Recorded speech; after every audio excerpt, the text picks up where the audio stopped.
So this is a new series. It's on Hitler and the rise of the Third Reich. This is for notes on history. Episode 1 is on the origins of it, the pan-Germanic movements. We start in Vienna, which was the capital of the Austro-Hungarian Empire. It was a center of culture, wealth. Also, there was a lot of different ethnicities, so there was conflict. Ethnic Germans feared their cultural identity was eroding, and within this, there were many racist, nationalist associations, political parties, popular movements. It was in the streets and in Parliament. There was a lot going on.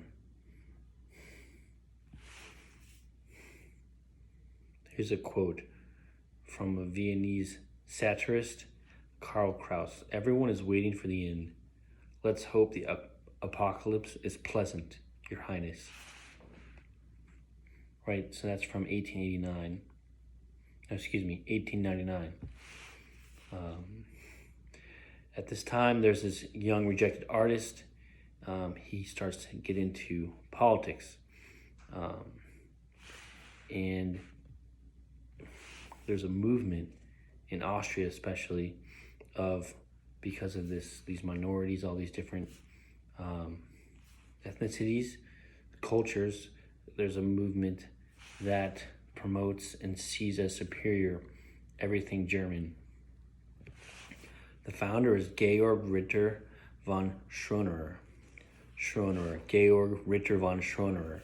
He's a politician who wants to unite the German part of Austria with Imperial Germany. He uses the Heil greeting and the title of Führer as part of cult of personality around him. Right? So Hitler is not the first to start this.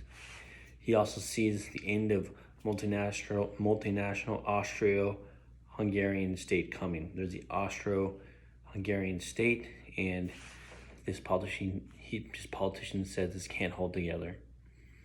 And now it's many different countries, but at that time it was one state. He has other policies that will influence the young Hitler, such as the struggle against the Catholic Church.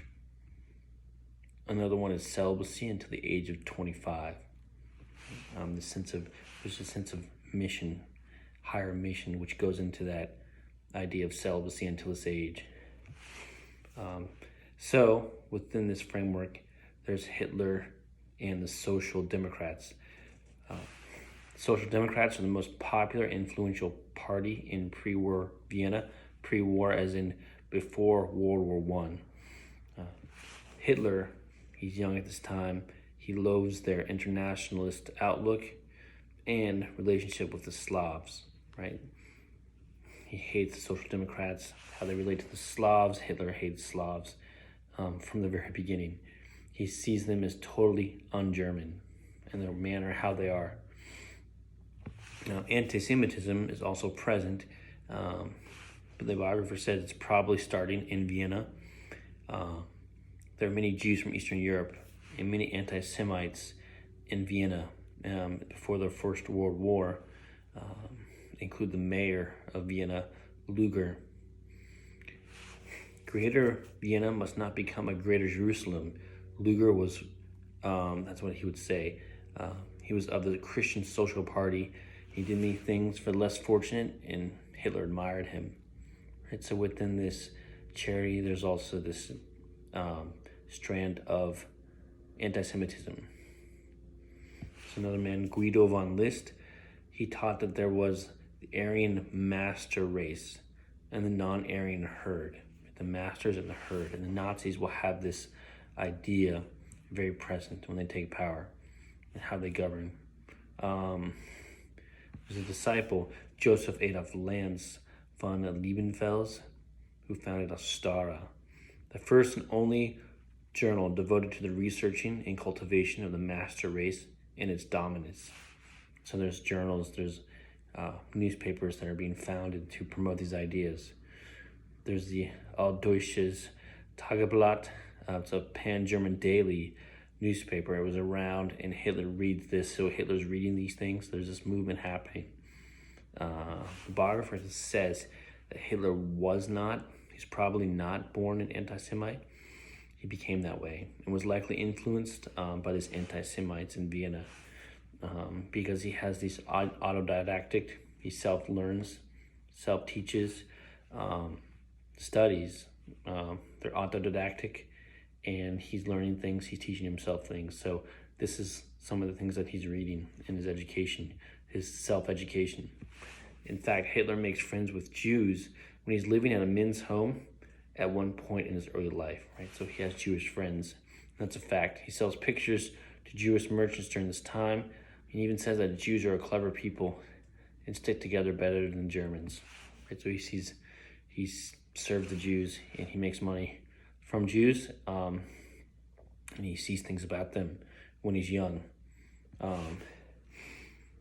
But he does have some, in Vienna, he has some anti-Semitic prejudices. And of course, he sees positive things. But the biographers think that when he was in Vienna, his anti-Semitic personality wasn't complete yet. He praises their monotheism, defends cultural achievements of some Jews, and he denies that Jews do ritual murder. And this is early Hitler. So Hitler then goes to Munich.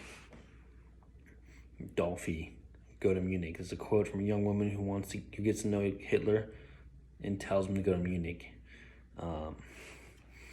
And this is a big part of his life. He goes to Munich. While in Vienna, Hitler starts to talk about moving to Munich. There are many artists, painters, and sculptors there.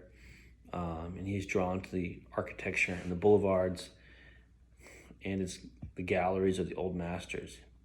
Hitler's an artist, right? He has artistic sensibilities. He feels at home in the community of eccentrics and bohemian people living there. He frequents a cafe called the Cafe Stephanie, nicknamed Cafe Megalomania, right? So this part in Munich, there's many, in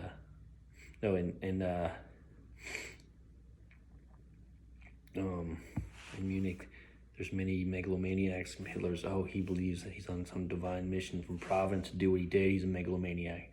He's not the only one. People that went to Munich, they thought they had a higher calling, and this is something important that Hitler thinks sincerely he had a higher calling. He's a megalomaniac. He's crazy, but he sincerely believed that. At this time, right before the start of the First World War, 1913, 1914, Hitler made a living selling paintings in coffee houses and beer gardens. He built a customer base, but then the police showed up and told him to appear before a court since he had not registered for the draft. So he hadn't registered for the draft. He starts to negotiate. He shows himself. He negotiates with the authorities for hearing in a favorable city, and is deemed too weak for duty and to fire weapons.